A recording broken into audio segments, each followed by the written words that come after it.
Hey guys, it's Celine. It's Monday. Another new week. More sunlight. I had a lot of sunlight yesterday, so excellent. Today is the 22nd, I think, of February. And I thought I would share with you some of my notions as to a sort of a crystal cleansing approach that I'm using right now. So, I brought a couple of crystals to show you. Let me grab these two over here. So, in terms of generally what I've found so far, there's going to be bird noises because the birds are as happy, at least, as I am with the change in the weather. So, there's that. In general, crystals, if I buy them at the shop, especially if I buy them at a shop where people take their energy work seriously, so to speak, they will be, people talk about this, them being activated and things like that. I don't even think it's that much of a process for the shop owners. It is that they do not get, other than very, in a protective and caretaking kind of a way, they don't handle these stones at all. So I have two here. They're both quartzes, rock crystal in one form or another. They're very different in vibration.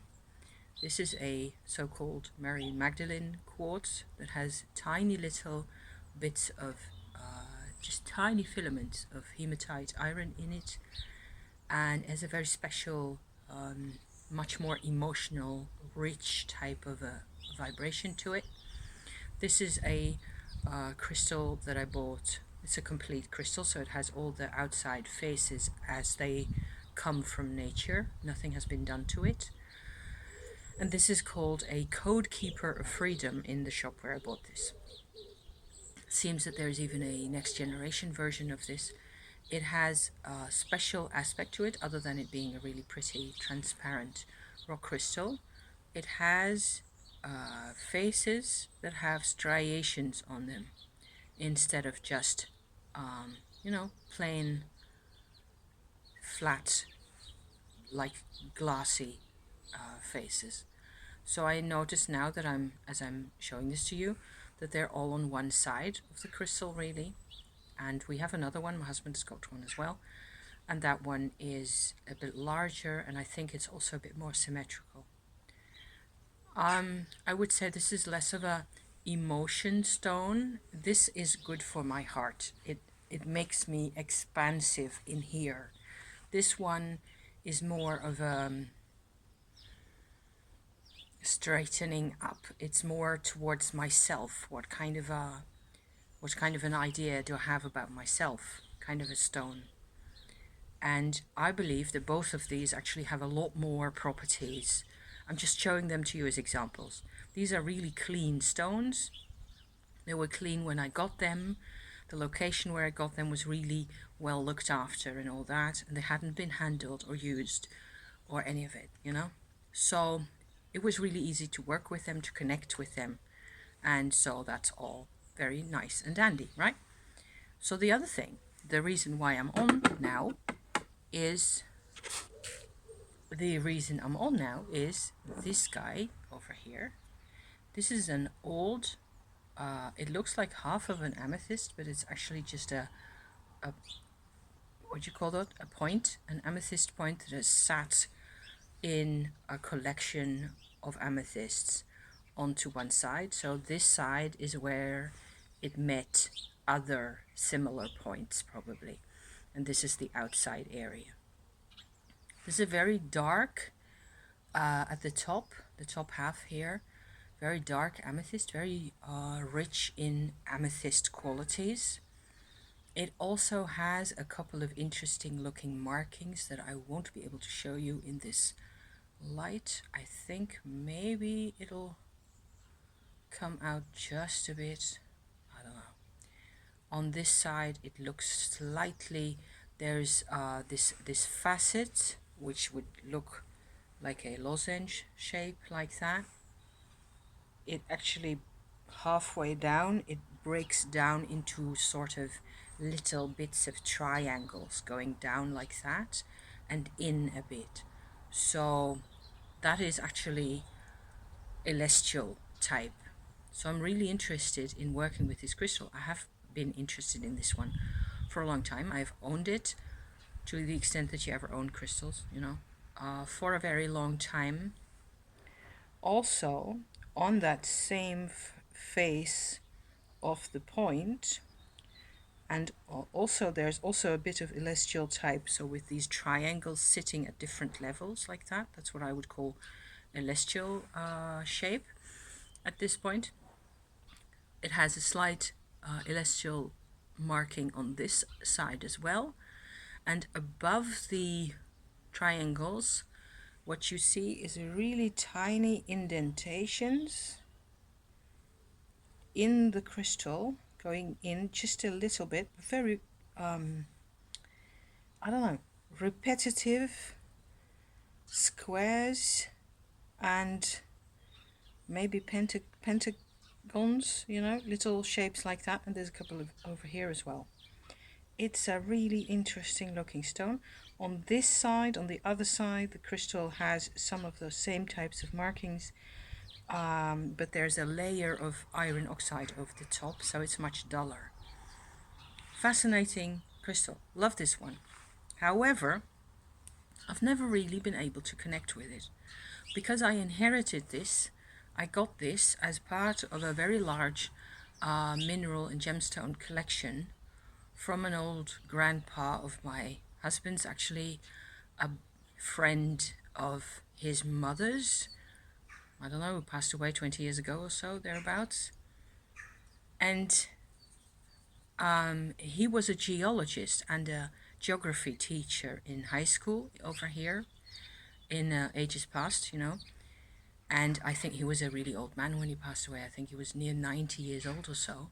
So he was very fond of his crystals, but not in this particular way, not in the way of picking up the vibrations, because I don't think he would have taken that seriously at all.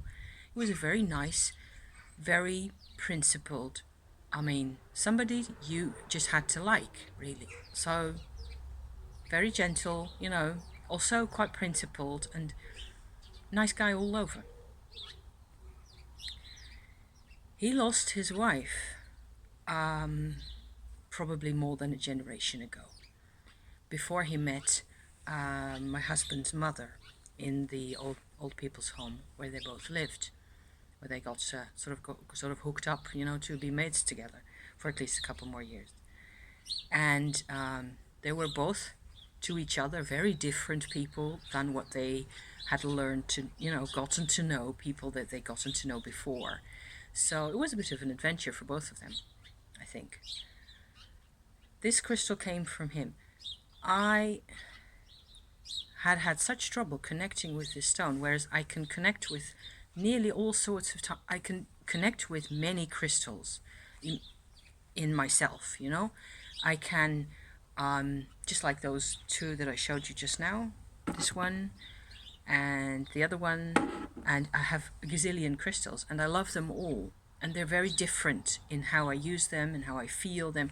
I've got one in my pocket here, which is another good example of something I connect with. It's like a serpentine type green opal type, which is like a kundalini type energy stone, very different from the other guys. So I can sort of, I don't necessarily connect with everything, or of course, because I'm human and I don't need all crystals in my life at the same time. That's nuts. So you, by definition, you more or less work with what appeals to you at a particular time.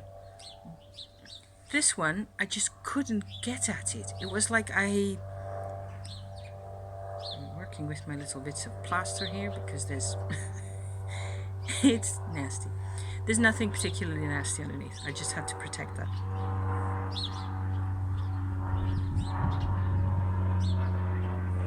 You're welcome. It's a little airplane. Brrr. I know. Thank you. Okay. White light is what I used in the end to probably remove some type of energy blockage that was resting inside this stone. Is my way of putting this. Nobody really tells you about this kind of thing, or there is no universal language for, except for terms like white light. That's in general something that people do tend to know, or they've at least heard of it somehow. Purple flame, violet flame, that kind of thing. Very high level vibrations is what you want to adjust yourself to. You want to sort of call that up in your consciousness, and then try to make it available to the stone. And it took quite a while as I was sort of focusing on that, and it ended up improving the value of the crystal. It's not completely done. The process isn't finished, and if there's a phase 2 to this whole story, I will tell you about it, or I'll put a comment down below to tell you what else needed to be done. I have since held the crystal under the tap for a while. I've scrubbed it, and I've put it on top of this lump of selenite here, which is another cleanser. Works in the same way as white light, but is much milder and gentler, so it needs to stay on there for longer. And I notice that the sun shining on it, even though it's not very powerful sunlight at the moment, is also helping. But it is, to all intents and purposes, as if this crystal has taken up into itself a lot of grief and pain and a sense of, what do you call that? No way out, no way forward, kind of a blind alleyway kind of a situation in life. Pain, mainly. So it looks like this stone needs a bit more work. And I'm just, experimenting as I go along here. I do feel now that I know it a bit better, but it's like a sick child nearly. It just needs care, which is like a way I've never had to look at a stone in this way exactly. So I've got another one. This one is a citrine, I think, or something very similar, and it has striations on the side. So some of the facets of the stone actually have like a polished, I don't know if you can make that out, like as if something really hard scraped along it for quite a long, and sort of created this stripy pattern in one direction alongside one of the angles here. Two of the angles actually, like that. Only at the top there's another, like a little facet where the stripes go in another direction. So it isn't really from a mechanical action of it being ground in. It's a growth process actually of the crystal, which is something I just found out just now as I sat here. So there's a couple more. I have to look that up on the other one, because this is the one with the striations, and it has the same aspect where there's striations going this way over here and going like vertical in this nook in here. And so there's lots more of those on this one. So as easy as it is for me to contact with this and to feel, what it does for me, this one is a closed system to me. So I'm going to try the same white light approach with this thing and see where that gets it, because it's my largest citrine crystal, if that's what it is, which I think. It also does have some interesting little patterns on the side. It's probably a really interesting stone, but it is also, I don't remember where I got this. I did not inherit this one, I think, and certainly not from Grandpa, but I think it may well be that I just bought this second hand or found it somewhere, even found it out in my garden. It's possible. So I will have to have another go at this. I haven't been able to make contact with this one in any way whatsoever. It might as well be a piece of plastic, which it isn't. So that's really weird. The amethyst is improving as we sit here. It's like it is alive. even it's like it has had to endure so much. So I'm appreciating the process, certainly. I'm sharing it with you guys as well. Who knows what good it does. It's really pretty, such a pretty stone. And it's got so many interesting aspects. And these types of amethyst wands, often when they're called wands when they're taller, they're really valued these days in, energy crystal type circles. So I always thought this was a gorgeous stone, and it has so much, it has a story to tell. And of course, this stone is much older in age than my grandpa even was. So who knows who handled this thing for who knows how long. Maybe his wife, as she fell ill, held on to it for a while. But it may have been 3 or 4 or 5 generations before that they got it from somebody, and I have no way of knowing. So, just as a thought, that crystals are actually way older than us, and not all of them actually come pristine out of the mine through a really, nice and spiritually balanced retailer to us in a straight line at all. It doesn't have to be that way. So who knows what type. As I'm saying this, I'm getting a reaction from this one as well. You've been through the mill too, haven't you? I don't normally talk to my stones. I don't, I swear. There are limits to the weirdness, I think, or at least there were so far. We will see where we get from here. Thank you for watching. I hope this is, entertaining in one way or another. And if you have other ways of cleansing crystals for yourself or connecting with them, I'd love to hear about them. So leave a comment if you want. And I'll be seeing you again around sometime this week. Okay? See you soon. Bye-bye. Thank you.